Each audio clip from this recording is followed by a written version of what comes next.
Dodge City and into territory on west, there's just one way to handle the killers and the spoilers, and that's with a U.S. Marshal and the smell of gun smoke.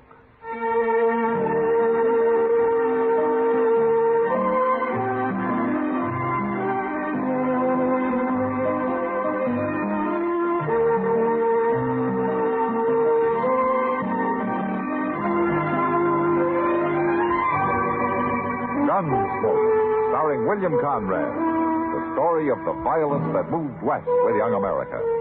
And the story of a man who moved with it. I'm that man. Matt Dillon, United States Marshal. The first man they look for and the last they want to meet. It's a chancy job, and it makes a man watchful. And a little lonely.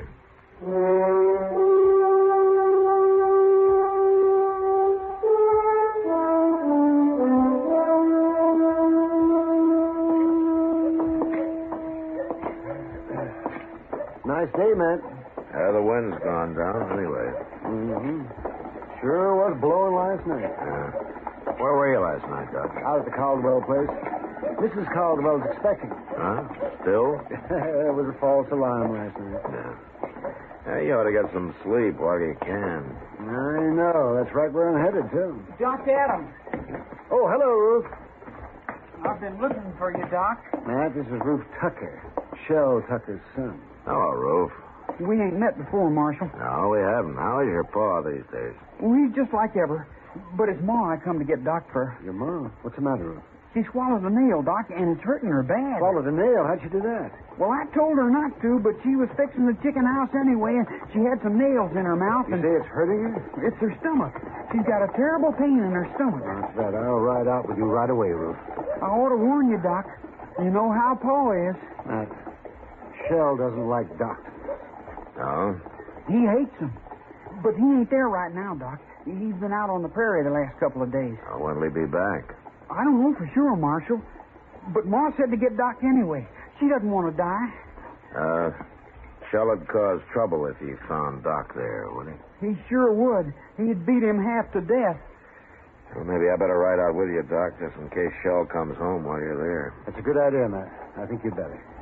Ruth, you know Chester, don't you? Oh, sure. I'll go over to the Long Branch and tell him that I want him to go with us, huh? Okay, Marshal.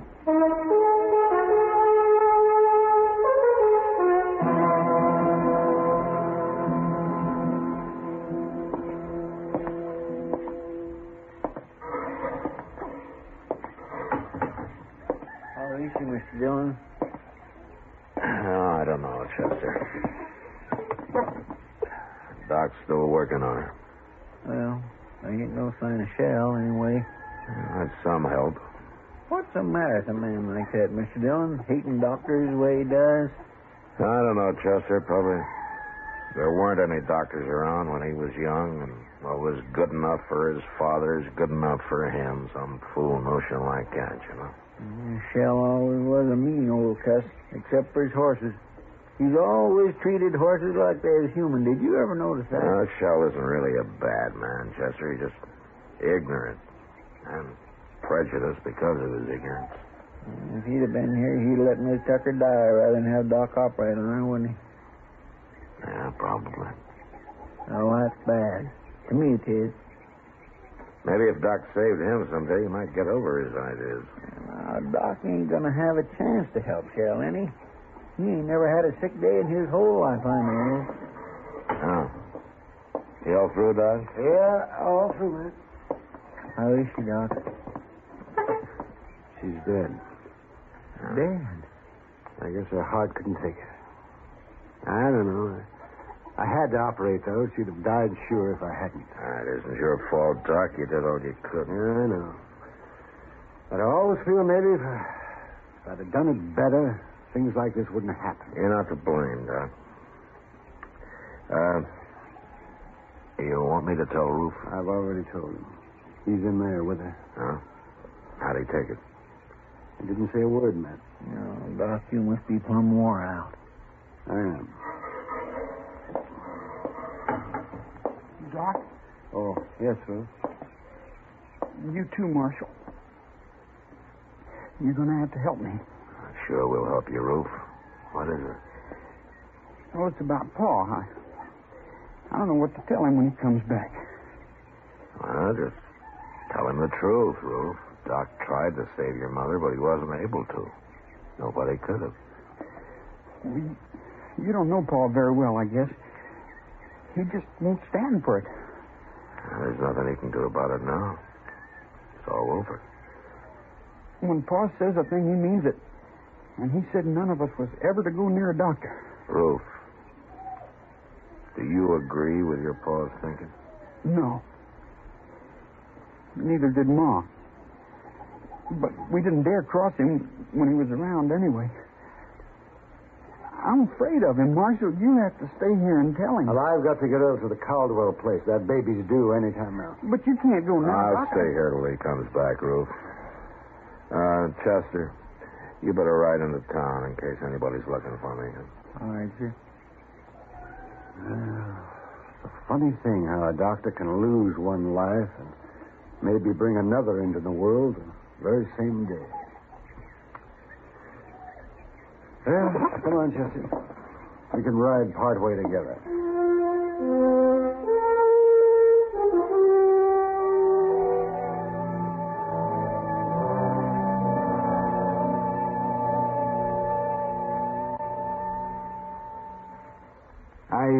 I got another one of those Civil War centennial stamps in my album here.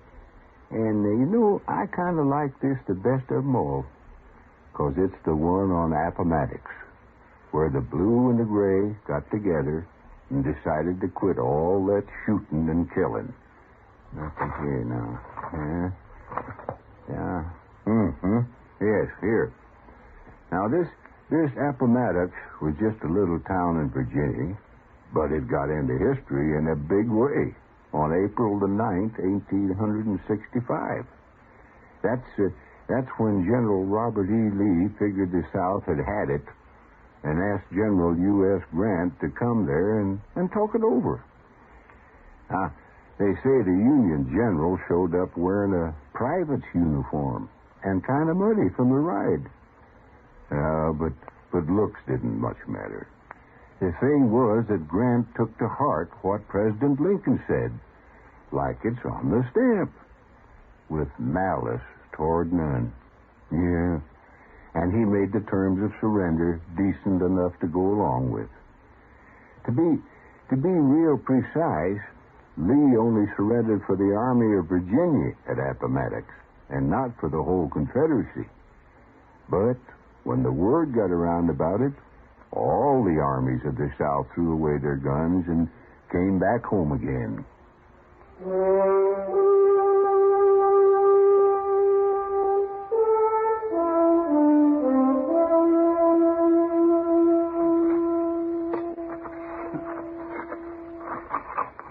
Well, that ought to do it, Ruth. I want her buried good, Marshal. How about a cross? You want to put a cross up? I'll let Pa decide that.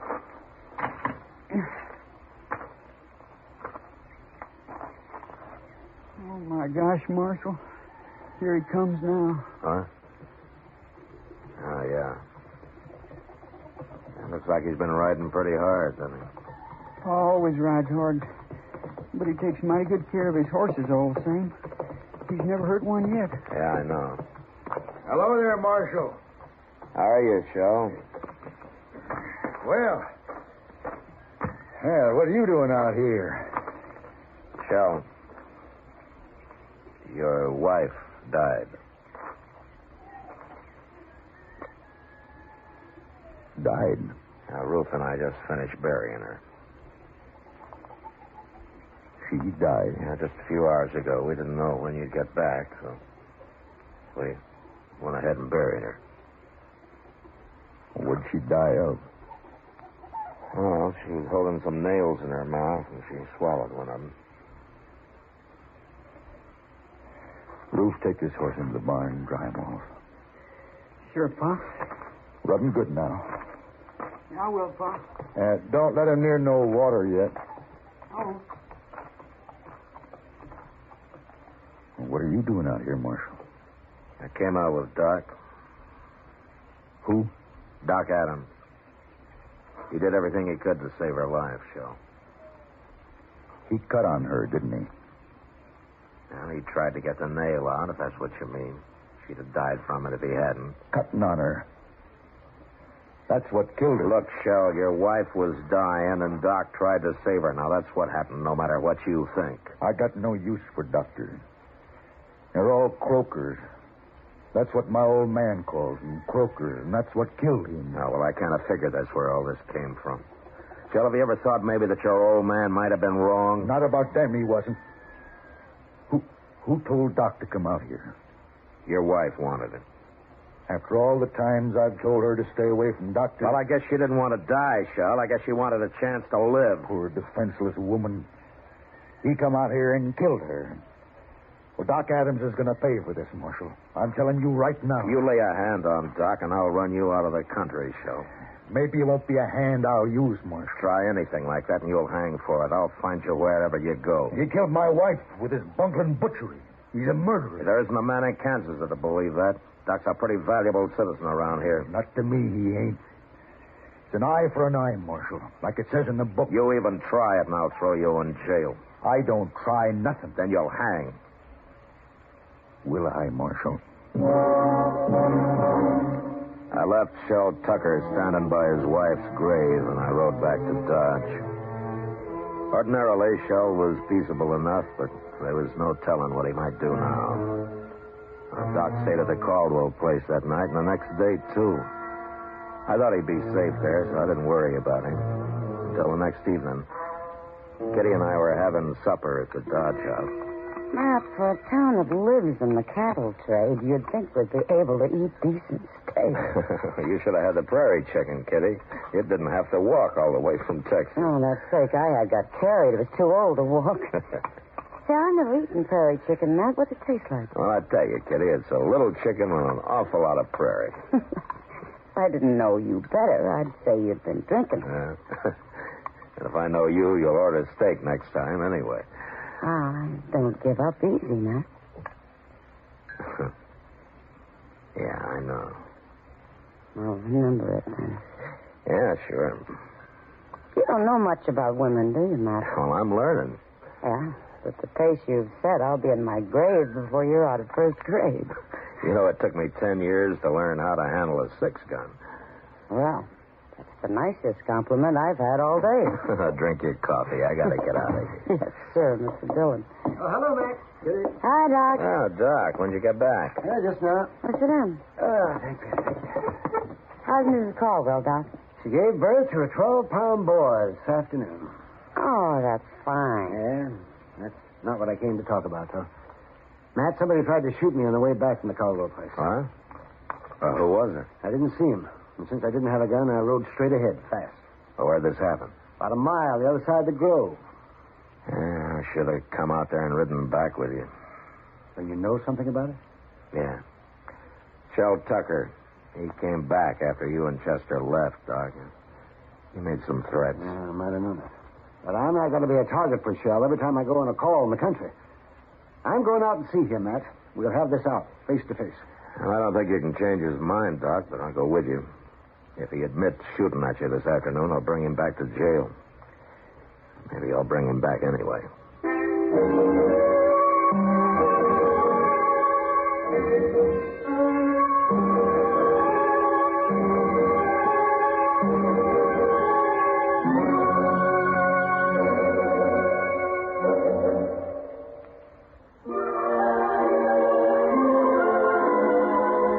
Hometowns in America have a lot in common, and yet they're each one of a kind. Take, for example, Niagara Falls, New York. In addition to serving as a honeymoon capital of the world, Niagara Falls finds it necessary to consider its own 100,000 citizens, most of whom are not just married, but year-round residents. They work at DuPont Chemical or Union Carbide and shop at Beer Brothers. On a clear day, they can see Toronto from the pool at the country club. And in the evening, they read the Gazette and dine at the Treadway. Meanwhile, aside from the newlyweds, others take the plunge. Literally. One of these was Red Hill, a champion of the Falls, whose battered barrel is at the Falls Museum. Others of sheer grit have gone over in everything from life preservers to rubber balls. Fortunately, most prefer the view from Prospect Point or the Cave of the Winds catwalk, where you catch the spray in a yellow slicker. But if your hometown is Niagara Falls, you already know this. We only wanted to remind you it's still there.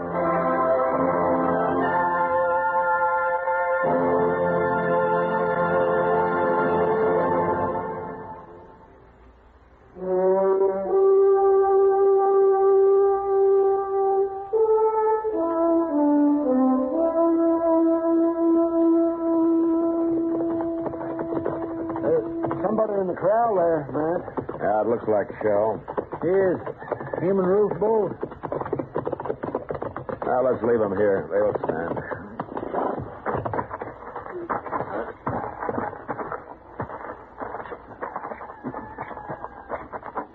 They got a horse tied down in there, Mr. Dillon.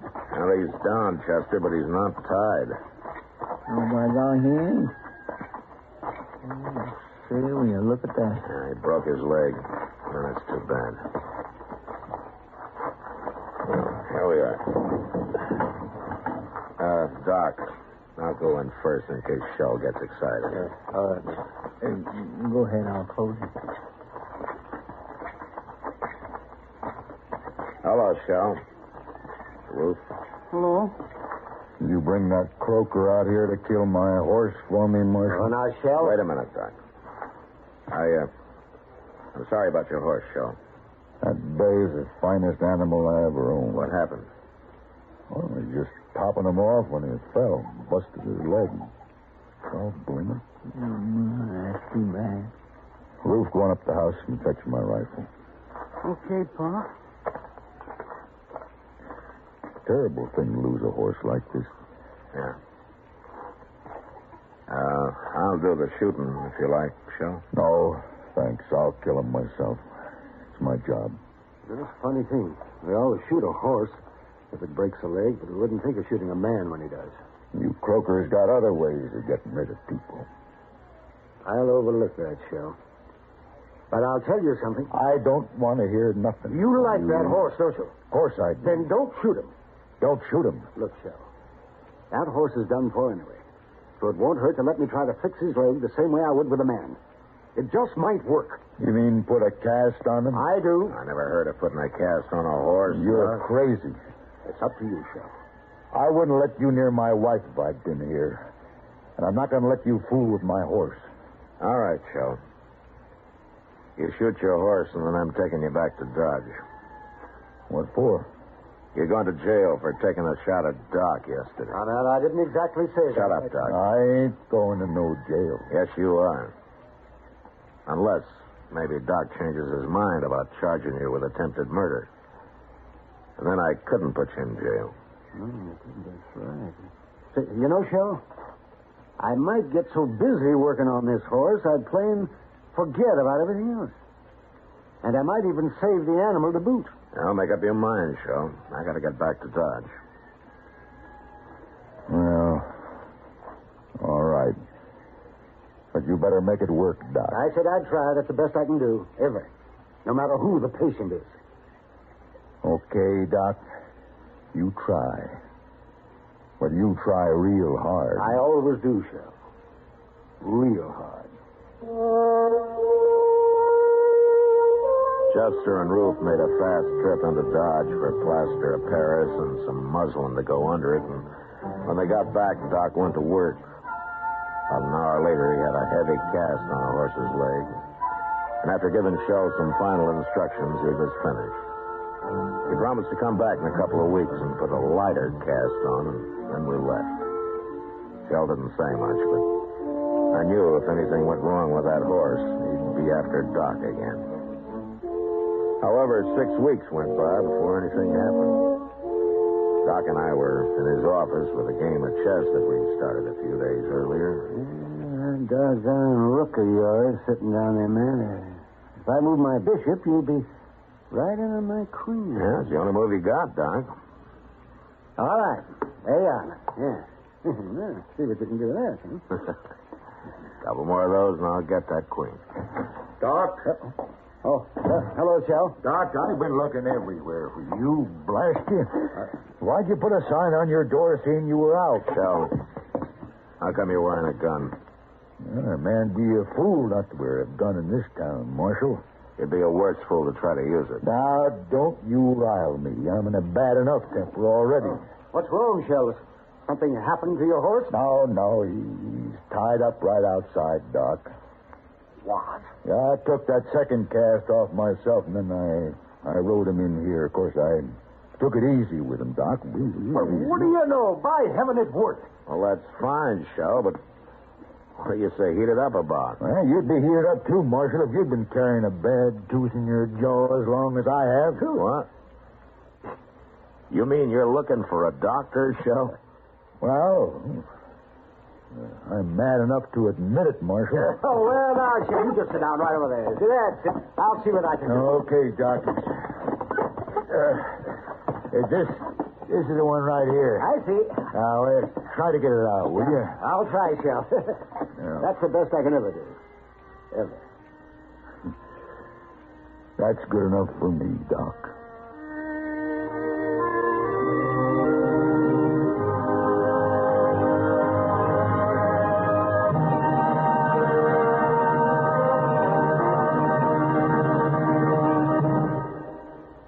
It seems that my best source for examples of usage of political terms is that old political character of a politician, Elijah Cuddlestone. To give you an example, I say there are too many factions. That is, too many factions are working against each other. What we need is harmony. I mean, within the party, harmony is essential, that is. Well, what Elijah said is true. There must be order and harmony of purpose for a group to successfully reach a goal. Too many factions struggling against each other within a group can defeat the purpose of the group without outside help. It's peculiar, but faction meant a fighting group in the days of the Romans. They divided the combatants in the circus into groups or classes called factions, each class wearing their own special colors. These combatants entertained a strong esprit de corps as they strove against each other. Because of the competitiveness and spirit of these factions, the term faction was easily applied to political partisans.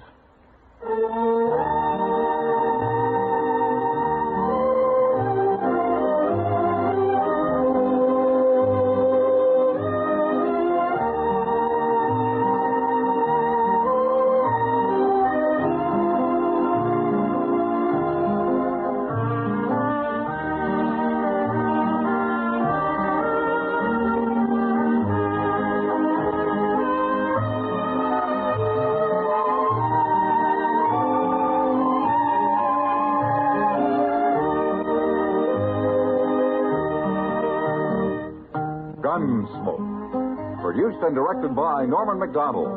Stars William Conrad as Matt Dillon, U.S. Marshal.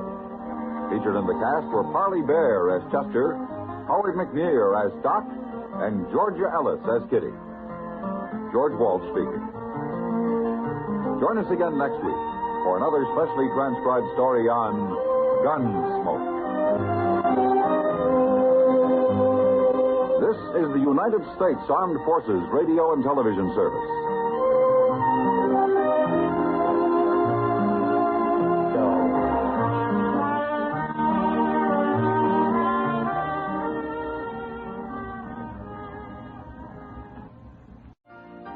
You've been listening to the OTR Gold Network. Find more classic radio at otrgold.com.